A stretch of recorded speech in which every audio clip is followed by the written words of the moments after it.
Hey everybody, today I'm out near Lake Travis in Texas with our new EV editor, Travis. The lake wasn't named after him, by the way.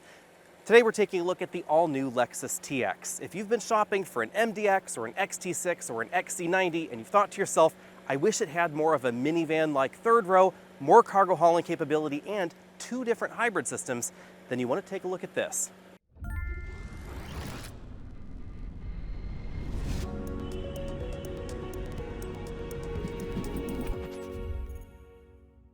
Clearly, the first thing we should do is talk about front-end styling. Travis, what do you think of this not quite Lexus grille? So I really like what they've done here with the TX. So it's, the first model year for the TX, and they've decided to do something different. It is similar to the previous Lexus front-end design, but I think it's subtler. I think it's more integrated into the rest of the body, and I really like it. Yeah, this is sort of like, the robber wearing pantyhose over their face, because it has the shape of the Lexus spindle. If I go right on, you can actually see that shape right there in the spindle, but it doesn't have the Predator kind of vibe because they deleted all the separate grille elements. Really, we just get these slots in the front grille with little individual elements there. It's pretty common across the TX lineup, and then some cooling up in this little area at top. They've also moved the badge from front to more on the top and moved that radar sensor in between here so it's not actually built into that logo, and I think that's a nice adjustment. Yeah, it really cleans up the look up front. The one thing that I don't like though is that we can't get the tri-module LED headlights that you'll find in some Lexuses sort of as their signature, and then these fog lights down below, they kind of look like an afterthought to me. It's nice to have standard fog lights, but if it's not super well integrated, then it's always a bit of a question mark. I do agree with you on the headlights. Hopefully those come later down the line. They just said will not be here available at launch. Yeah, and while we're talking about standard, we should let you know that this is almost a base model TX. Let's take a look at this one. As we move around the new TX, you'll notice that we do have a relatively long front overhang. That's because there is a V6 engine found under this hood, but interesting twist, it's in the plug-in hybrid model, not the models we're looking at today. We'll talk more about the drivetrains in just a second though. We should talk about the elephant in the room before that, which is the Grand Highlander. Obviously the TX and the Grand Highlander were coordinated in their development. And as a result, this is pretty big for the luxury mid-size segment. I guess you could still call it a mid-sized, even though this is the biggest SUV Lexus has ever made at 203.2 inches long. That is a whopping 5 inches longer than an Acura MDX, 4 inches longer than the Lincoln Aviator, and even 9 inches longer than the XC90. And all of that length really goes back here to the third row and the cargo area. Some of it, though, is lost in that relatively long front overhang. So versus the XC90, yes, this is bigger on the inside, and it is certainly bigger in the cargo area, but the third row and the second row aren't as much bigger as you might think. The big benefit really for me, I think, is the cargo area, which is nearly double a lot of the luxury three-row SUVs out there. Now, we do have relatively skinny tires for top-end trims, but pretty decent for this base model. 255s, 20-inch wheels on this one. That's a really nice touch. If you step all the way up to the over 5,000-pound plug-in hybrid model, though, the tires don't get any bigger. And because this is related to the Grand Highlander, it doesn't get a double wishbone suspension up front, so it is still riding a McPherson strut front suspension. Moving around to the back, the big thing you'll notice is that this is really square. And the reason I say that is not every luxury mainstream coordinated development project ends up like this and the Grand Highlander, where we get about the same kind of third row room and the same kind of cargo room in the back. The MDX and Pilot are definitely closely related, but the MDX is a lot less practical than the Pilot, with less third row headroom, less seating area, a lot less cargo area. The same thing happens to the Lincoln Aviator. Its roofline gets really squished down versus the Explorer. But this, it's still upright and boxy, and that's what gives us that big cargo area in the back. We of course have all the typical Lexus styling cues here with the big swoosh that runs from one side to the other, full LED taillight modules, that's a nice touch, including that amber turn signal right there. Lexus spelled out nice and big across the back, as is the thing for Lexus in a lot of their new models. And then down here we have the badging TX 350 all-wheel drive. Yes, this uses similar nomenclature to other Lexus models, so 350 no longer means 3.5-liter V6. Now, if you want even more power and better fuel economy, you want the 550h Plus. There's a separate video on the channel on that model. Basically what Lexus did, they took the old RX 3.5-liter V6 hybrid system, jammed a bigger electric motor on it, and a different motor in the back. That gives us 404 horsepower total, 0 to 60 in 5.9 claimed seconds, 29 miles per gallon, and 33 miles of all-electric range. It's also going to be the most expensive TX, of course. Obviously, the big reason to buy the TX over the RX is the interior, which is much larger. Let's check this out with Travis here. How tall are you? So I'm 6 feet tall, but mostly torso, and I've got about 4 or 5 inches of headroom here, so pretty good. There's a lot of room going on there. What do you think about the seat itself? So I think it's a good seat. It's nice and firm, but also supportive. It's multi-way adjustable. I've got adjustable shoulder belts, and I'm in a good spot here. And it looks like a two-way lumbar on this particular model. Seems to be, yep. Yep, the upper level trims we saw earlier had four-way lumbar and extending thigh cushions. One thing I noticed, I'm not sure if you did, but we actually have a powered tilt telescopic steering column there. You know, it's a nice feature to have, but honestly, I think it's better paired with seat memory, which we do not find in this vehicle. Yeah, you will find it available, just not in this particular trim. So let's hop out and let's check out the second row. Yeah. One thing I first noticed here is the doors are pretty square and they open nice and wide. So with that front seat adjusted for you at 6 feet tall, how much room do you have back here? I've still got plenty, and I'm shorter legs, but still, we're looking at least about 6 inches for, I think, most people. And headroom again, we're looking at about 4 inches there as well. Yeah, there's lots and lots of room up there. That is quite surprising. We have latch anchors for the outboard seating positions, and Toyota says that you may use the inboard latch anchors for a center-mounted child seat if you want to. Obviously, though, that would preclude you from using a child seat in the outboard seating position. We also have a shoulder belt that comes out of the seat itself. That's a nice touch. And you can see exactly how Travis is fitting back there into the third row. It looks pretty comfy. One thing that we both noticed, though, that is a two-person third row. So no third seat. That was a choice by Lexus. They said it would just get a little bit too cramped here. But with two people, like I said, we have armrests, we have cup holders, and we also have USB charging back here. Yeah, and you know, I kind of believe them because looking at you in that third row seat, two of you would be cozy, three would be a little ridiculous. But if you do need that 8-seat passenger capacity, you're going to have to look elsewhere. I, though, wish that we had this bench seat in more of the trims. Yeah, you're not going to find it in anything above the 350. As soon as it has an H, we remove that middle seat and it becomes captain's chairs. The third row seats offer a recline function, whether you get the manual seats like this model has or the powered seat version like the models we were taking a look at earlier. It's a pretty decent amount of recline back there, actually. And behind Travis, we have just over 20 cubic feet of storage space total. That really puts this at the top of the class. If you want more cargo area than this, you're looking at Escalade, Navigator, Wagoneer, etc. And the short wheelbase models aren't really going to give you that much more space. Yeah, and once you fold that third row down, you get a whole lot of space here. Plenty of room for a whole family and all their luggage for the weekend.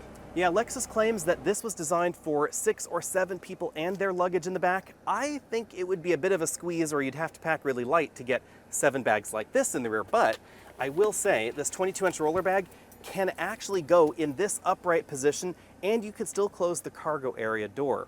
Then under the load floor, we have a little bit of additional storage space, a place to put the roller cover that slots behind the second row seats. It's worth noting it won't go back here behind the third row seats. This area is going to be just open all the time. This is also where we find the tire jack, the tire iron, and if I can actually lift this floor up, we actually have a temporary spare tire under there, even in the hybrid model. So regular and hybrid both get a spare. As we look around the interior, keep in mind we are in essentially the base trim, but there's quite a lot going on in here actually. Yeah, I think between the base and the top end trim, a lot of the design is going to be very similar. I really like how with our light interior, you get this light accent that runs all the way across the dashboard into the door. It's also sculpted here as a point of transition as well. This is the base stereo, so no extra speaker right in here. And I like the attention to detail as far as like the stitching goes, because if I go over to the driver's door, you have the same thing over there. But I like the fact that this area is actually a stitched soft touch material. It's kind of a nice touch. Everything on the door is really done nicely. Here in the door, we have our basic buttons, lock, unlock, window, but we also have our door release here, which I really enjoy. Yeah, it's an electric door release, so that way they can lock it out if it thinks there's cross traffic, so you don't hit a bicyclist or something like that. But you will find hard plastics lower on the dash. And how do you feel about the lack of wood trim? Somehow for me, a Lexus means gobs of wood. I think they're trying to figure out exactly what they want to do here, and between the shiny black plastic that we get as the surround for the infotainment and the other materials, I do think another texture and wood being a good option would be nice to have integrated here. Here in the door handle, we're going to find your basic functions, lock, unlock, window control, and one thing I really like here is this door handle release. Yeah, it's an electric door handle, so that way the car can prevent you from opening the door if it senses a cyclist or a motorcyclist approaching. Yeah, as far as the rest of the cabin goes, I like the way it's laid out, but I think the differentiation between materials, lots of soft touch, couple different color gradients, but one thing that we've talked about missing is wood, and I think that's a bit of a departure from what Lexus has done previously. Indeed, I think this interior comes across as a little austere, maybe. It's a little dark. I think that wood trim would really dress it up, but that's something that we haven't really seen from Lexus in their most recent models. They've really been moving away from the wood. What do you think of the big screen here in the dash? This is standard, a lot of black plastic around it, but I love the size of the screen. I love the screen as it's set up. I like the dials and the integration of CarPlay. I do think this black plastic is something that we would miss less if there was more wood or other material to spruce the thing up a little bit. Yeah, one thing that I should mention about the software is that as we've seen in some other Lexus models, the Lexus native software itself is relatively basic as far as its functionality, but I love the size of the screen. It's also snappy, and they have some cool touches like the fact that these knobs actually float on top of the screen itself. And then coming down the dashboard, we've got big air vents there, easily directable around, so no problem getting air to your face or to your legs, wherever they need to be. And then we have lots of USB ports. Yeah, 7 total USB ports here. We also have a Qi charging wireless pad here.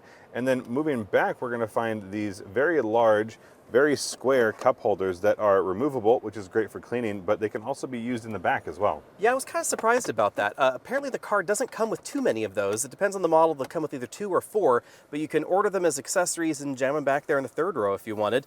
One note before we move back is that this Qi wireless charging mat actually charged through thicker cases. Thank goodness. That's something that I really appreciate. We then have the joystick style shifter, which we used to only find in Toyota and Lexus's hybrid models, but now we have on their regular gas model as well. I think it's a nice integration there. We also have some of the other buttons for your other functions, including your on and off engine stop system, your descent control, brake hold, everything you need there. It's shiny black plastic, but I like the way it's laid out. Moving a little further back, we have our dual split center console opening. It's fairly deep in here. You'll be able to fit quite a bit. And one thing Lexus talked about was that they've used some of the other squishy materials on the side here. If you do have this open or need to leave it open for some reason, it can still act as an armrest. Yep, I suspect you could probably fit a gallon of milk in there. Rather unusually, the Lexus TX is the first model with an available full LCD instrument cluster. This one is not it though. We actually have a 7-inch LCD here and then some LED gauges to the side. That is basically the same sort of layout we've found in other Lexus models for a while, but if you get the upper end trims, you get a full 12-inch display there. You'll also find an available heads-up display. Obviously, this base model doesn't have that, but the 4-spoke steering wheel is more or less the same across the model lineup. The only big difference is that the upper-level trims get touch-sensitive 4-way controls on each side of the steering wheel for some various system functions. This one has more dedicated buttons there. We still have paddles on the back of the steering wheel. They rotate with the wheel itself, and then the regular Lexus stalks behind. Another nice touch though is that we have an airbag cover that kind of looks like it's stitched. If you touch it, you'll notice it's actually a cast plastic, but does give the appearance of more of a stitched leather look. If you want more power, you want the TX 500H with the Direct 4 all-wheel drive system. In the back, you'll notice we get a bit more black at the bottom of the bumper, but still no big exhaust tips or anything like that back there. They decided to give it a very harmonious look, so regardless of the trim level, they look pretty similar on the outside. Now, moving around the side, we get these really attractive snowflake wheels. Let me know what you think about that design. I like the fact that they're not quite black, they are gray. I'm not the biggest fan of dark wheels, but I think this definitely looks better than black. There are actually some black sections that kind of gives it this two-tone appearance right there. No black body cladding around the car, another thing that I definitely like. Subtle F-Sport badging there up front, and perhaps somewhat surprising, we don't really get a different front end treatment. You'll notice this is basically the same grille, the same design up front. We just get a slight tweak to the fog light area right there. So Travis, take us around the interior of this F-Sport Premium trim. What's different? So there are going to be a few different things here. Down on the steering wheel, we're going to get perforations here on the 10 and 2s. We're going to get F-Sport down here in the bottom of the steering wheel. And the big thing, I think, is that we're going to get the full LCD instrument cluster that we did not find on the 350. Here in this model, we are going to see similar functionality than we did on the 350 model. We do have the addition of memory seating, 1, 2, 3 positions as well. Out here in the door, we can see we have the optional Mark Levinson 21 speaker audio system. Rounding out most of the changes you'll see here from the front seat are going to be the ventilation, so driver, passenger, and rear seats as well. Yep, so we have that same LCD cluster there, same dashboard design, but the only controversial thing I find here is that we have this suede insert right there on the dashboard, and I worry about that because it's kind of a high traction area for passengers. That's going to be a little bit more tricky to clean than the stitched materials that we find on the doors and the seat itself, but we do have that different seat design, of course, in this one too. This F-Sport design's a little bit different than we find in the plug-in hybrid or in the rest of the mainline But the rest of the stuff in here, it's basically the same. Behind the driver in the center console, we have the controls for the third climate control zone. This is for the second and third rows, so no 4-zone system like you find in some of the Europeans. Below that, we have USB-C charge ports, a place where you can stick your smartphone right there in that slot, and then a 1500-watt inverter outlet at the bottom. You can see that the floor is almost completely flat, but there is a small driveline hump in the middle. This is going to be a bummer for some shoppers, but every version that has a hybrid system is going to have captain's chairs in the middle row, and that means it's only going to seat 6, not 7. But we do have this removable center console. You can actually unlatch it right there, and then you can have a basically a hard plastic section right there to help get back there into the way back a little bit more easily, but no insertable third seat. This console uses the same detachable cup holder, so you can install the cup holders there, or you can have a larger rectangular storage slot if you'd rather. Now it's time to get the TX on the road, and we've hopped back in the TX 350 because this is probably going to be the volume seller, according to Lexus.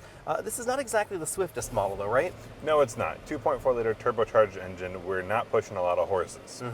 And from a standstill, we're not going to do a 0 to 60 run, but that 0 to 30 run did take a little bit longer than I had expected. 8 seconds is not especially quick. No, I mean, it's adequate, but when you're looking at paying this much money for a vehicle and compared to some of the other competition, I think people might be a little bit disappointed. Yeah, I am surprised because, of course, the Acura MDX is really pretty powerful in its base trim. It has a pretty decent base engine. The 10-speed automatic transmission is very nicely done in that vehicle. And you will notice that in a situation like this, where we're turning left across traffic, even floored, it's not like there's so much power that you just can't stay floored that entire maneuver. But then I was reminded when I started doing my research, you know, the Volvo XC90 starts with a pretty small engine actually, and its performance is a little faster than this, but 7.5 seconds. So I think when you're shopping at the base end of a premium vehicle, and in a segment like this, the larger 3-row vehicles, what you're at the base end looking at is the rest of the experience. It's the ride, it's the comfort, it's the features, it's the design. And so I think at some point there's a box that needs to be unchecked, and that one might be performance here on the low end. yeah, but if you want performance, there are those other 2 hybrids, which we're going to talk about in this video after a little bit. But speaking of ride, I kind of like the way this rides. I think that Lexus did a really good job tuning it. Yeah, when it comes to ride and handling, I think this thing is really composed, and I think when we're looking at all the undulations in the road, all the imperfections, it eats them up really nicely. Yeah, it does do a really good job. Handling is not exactly its forte, I would say, but you know, the ride quality is definitely good. You know, there's a decent amount of body roll. It's actually more pronounced in the plug-in hybrid, but even in this model, if you waggle the steering wheel, you're definitely going to get some bobblehead going on here. But I think they've done a really good job making this the quiet, comfortable, pragmatic alternative. And you know, honestly, I wouldn't have expected anything too different out of the biggest entry in this segment. No, and if you did want something that is tighter handling or more performance oriented, they have the Esport model as well. So there are ways to shop this car with a little bit different driving experience. Indeed, but of course, if you want something that's Japanese with decent reliability and you want extra performance, the Acura MDX Type S is well within the price range of this. Obviously, it's going to have a smaller seat in the back, but you know, torque vector mechanical all-wheel drive, turbocharged 3-liter 6-cylinder engine. That is in quite a different category versus this. It is, and it's nice to see that there are more installments into this category, more options to choose from. And so I think some might steer away from the MDX, but it might not be the ones who were shopping on the performance end of it. Now, I know you haven't driven the Grand Highlander, but I was recently driving that in Hawaii. To be honest, they don't feel worlds apart. You know, I know Lexus is really big on Lexus signature tuning for their suspension and their handling, etc. I would say this comes across as quieter, a little bit softer, a little bit more luxurious in its general mannerisms, but it's not a completely different page. It's not a completely different vehicle when it comes to its driving dynamics out on the road. No, and I think when you have two cars that are so closely related, there's always going to be some overlap, and there's going to be some benefit to that, where this vehicle benefits from all the development and research that goes into creating something like the Grand Highlander, but it might be held back a little bit by that same note. And I think when you're looking at the top-end Grand Highlander and the lower-end TX, some of those similarities are going to be a little bit more obvious than others, and you might give up something like performance or fuel economy in the top-end Grand Highlander for some of the more luxury premium feel. Right, and this is not unique to Lexus, you know, we should say. It's like, You know, Acura and Honda share a great deal in their vehicle set. Volkswagen and Audi share a great deal, etc. So this is not a ding on Lexus. It's just the reality that a lot of luxury vehicles are going to have more of a mainstream counterpart. Yeah, unless you get something like BMW, which is related to almost nothing else on its own, and that's why they usually have a larger price tag, because there's nothing else to make up for some of that R&D that goes into it all. Yep. Now it's time to check out the TX 500H F Sport, which is also a mouthful, but this has the new Direct 4 hybrid system. It definitely feels more aggressive than the regular model. You get more instant torque at the bottom thanks to the electric motors, but you know, it's not going to feel as peppy as some folks might want for 366 horsepower. No, I think this is probably what people will think of when they consider a performance luxury SUV, this being the baseline. Yeah, I mean, you will definitely find faster 0 to 60 times in the MDX Type S, which I would say is an appropriate cross shop against this. The price tag of them is not too far off, but that one has a very different feel with its turbocharged 6-cylinder engine. It definitely has that 6-cylinder noise. And one thing that I kind of was surprised about with this one is that at low speeds, if I just slow down here and just take off gently, it sounds gruffer than the base 2.4, but that's digital noise. I mean, it's not true engine noise, they're piping it in. Yeah, so this is an interesting situation where with the F Sport 500Hs, they are noise canceling as well as noise piping. So kind of a balance there, really trying to make sure that we hear exactly what Lexus wants us to hear. Let's go ahead and do a left turn test here and see how different this is than the 350.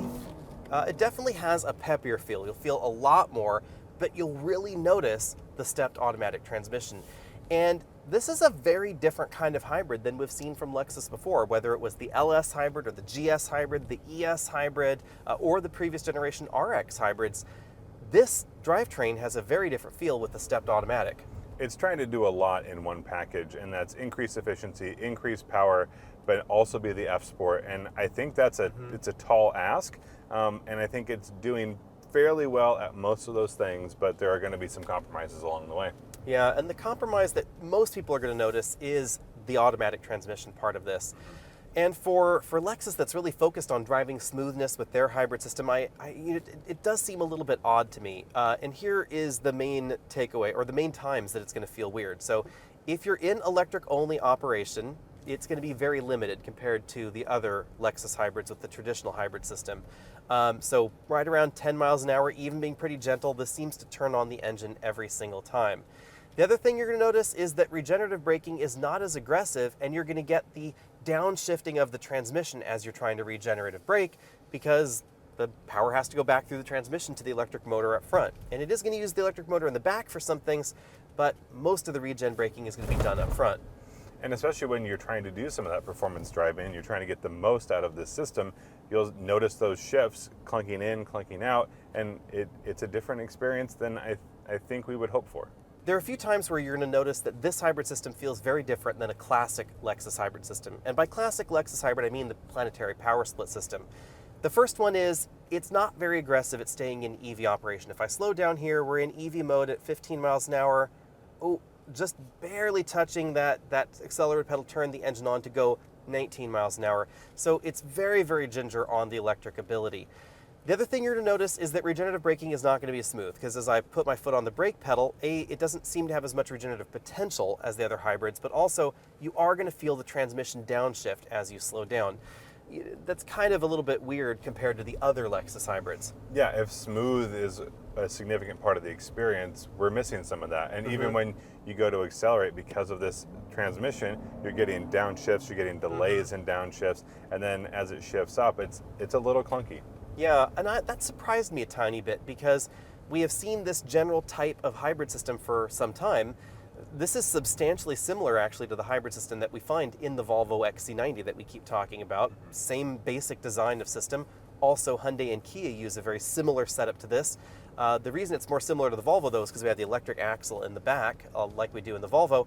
But those systems all feel a little bit more polished. Maybe it's just because those manufacturers have had more time with the system.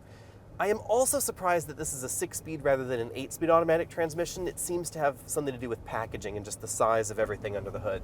Yeah, I don't think that we end up hunting for gears like we might in an 8-speed, but if this is not the sportiest driving of the bunch, then there's other things it needs to do very well to be competitive or stand out on its own, and I think an 8-speed would go a long way towards increasing efficiency. Yeah, it is an interesting twist. Lexus claims, I don't know if I believe it, but they claim that the 6-speed automatic transmission with the ratios set the way they have set them actually gives the same sort of efficiency you'd get with an 8-speed with slightly less complexity, less weight, and then they claim that the electric motors make up the difference. I still kind of wonder if you're right, though, if maybe this would just be better with an 8-speed. Yeah. I think when it comes to this powertrain configuration, if you're on a dealer lot shopping the 500h versus the 350, the performance differential and the efficiency difference that you get out of the 500h, I think is enough to move enough of this powertrain over that 350, but it might not be the individual's favorite powertrain for years to come. Yeah, that's true. This is notably quicker than especially the base model with 8 seconds. 0 to 6 is 2 full seconds faster, so that's a pretty big difference, and at the same time you're getting better fuel economy. The tricky thing for me, of course, is that the RX with the regular hybrid system is getting 40 miles per gallon practically, so that's really fantastic. And the plug-in hybrid version of this, which uses the V6 hybrid system, essentially that Lexus has had for quite some time, actually gets better fuel economy than this model. Yeah. So I really wonder, what would this model have been like if instead of this setup, which is architecturally a little bit more complicated, if they'd just recycled the Lexus RX's 3.5 liter V6 hybrid from, last generation and just popped that under the hood for the TX. Yeah, we'll see what the packaging looks like for years to come. I think that will be the answer to our question. Before we get to the pricing, there are two other things we should talk about, though, when it comes to this F Sport model. Yeah, exclusive to the F Sport model, we're going to find adaptive damper settings as well as a 4-wheel steering. So Alex, how has that felt versus the 350 and the 550h that we've driven earlier? I do notice the adaptive dampers. Normal is not really any cushier than the regular model. Sport is certainly a bit firmer, so if you're not the biggest fan of the way the regular model feels, Sport will firm it up a bit. We also get some different graphics in the instrument cluster, which is kind of nice. The 4-wheel steering, it's a little bit more subtle than some of the Germans, but let's take a detour into this neighborhood to demonstrate. You'll definitely notice that the rear wheels kick out. So in a corner like that where you're turning around a tight corner, it will feel almost like the rear end is sliding around a little bit, and that's just that rear end actually steering out for you to give you the better turning radius. This is the kind of vehicle that can definitely make U-turns more easily in regular residential areas like this. So if we just come in and we need to make a U-turn, this is going to turn nice and tight. We don't have to make a 3-point turn if we use that little gravel area there. So that is pretty handy. It's not going to turn this into a Lexus UX, of course, in the parking lot, Right. but I really wish that this was standard actually in the TX. I think that would not only help justify the price tag, but I think it would really set this apart from the competition. I think my surprise is that it's not just in this one, but that it's not also in the 500h Plus. That's true, yeah. So if you go to the very top dog plug-in hybrid, you actually lose the adaptive dampers and you lose the 4-wheel steering. But also if you're just looking at the top end version of the 350, you don't have these as an option even available. Right. If you want to get your hands on the new TX, these should be on dealer lots right around the time that you're watching this video, but be prepared to come with a thick wallet because $55,050 is the base price of the TX that gets you the 2.4 liter turbo, front wheel drive, all wheel drive is an option, 0 to 60 in 8 seconds, and not all the features that you've been seeing on this model. That is a whopping $5,000 more than the Acura MDX. So you are going to pay a pretty penny for the extra room that we find in the TX, and somewhat unfortunately, it's still not going to give you 8 seats. One thing that I really wanted to see in the base model Lexus. Now, on the other hand, this is going to be $1,000 less than the Volvo XC90, which is the second best seller in this 3-row crossover segment. Lexus says that this is rapidly going to become the third best-selling Lexus in the lineup, and I believe them because it is $15,000 to $20,000 less than an Escalade, a Navigator, an X7, or a GLS, and that's the category you'd need to look at if you wanted the kind of third row and cargo room that we find in this model. So if you're comparing this against a full-size SUV, it makes a lot of sense, and it's going to be significantly less expensive, also more fuel efficient and easier to park, and actually bigger in the third row. But compared to something like a QX60, the MDX, the XC90, the TX does come across as a little bit pricey. And if you want this F Sport badge and you want this hybrid system in your TX, it's going to be at least $69,350. That is also pretty pricey. Performance does improve, but it doesn't improve as much as a Volvo XC90 Recharge, which is going to give you plug-in hybrid ability and better fuel economy than this for only a little bit more. That one's about $72,000 plus destination, so we're only talking about a $2,000 to $3,000 bump over this for the plug-in hybrid in the competition. We don't know exactly how much the TX plug-in hybrid is going to cost, but you can expect it's going to be an awful lot more than this particular model.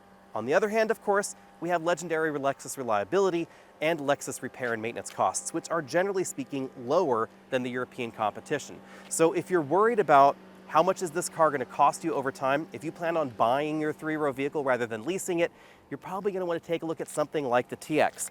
And that's probably why a lot of folks like the MDX, only this is the supersized model because we get that big back seat. Let me know what you think about all that down there in the comment section, and what would you cross-shop with the TX? Do you think that Lexus did enough to differentiate this from the Grand Highlander? I think they did. I think it looks like a Lexus on the outside, it certainly feels like a Lexus on the inside, and it drives like a supersized Lexus RX, which is not necessarily a bad thing. This is not trying to win any races, even with the F-Sport badge on it. If you want a sporty model in this segment, you want to take a look at an MDX Type S if you want reliability. And if you want actual sportiness, you're going to want something like an X5 with, of course, the V8 and torque vectoring, all-wheel drive, etc. But those are all going to cost you more than most versions of the TX. Let me know what you think about that down there. Find us on Facebook, Twitter, Instagram, all those other social places. We'll see all of you next week.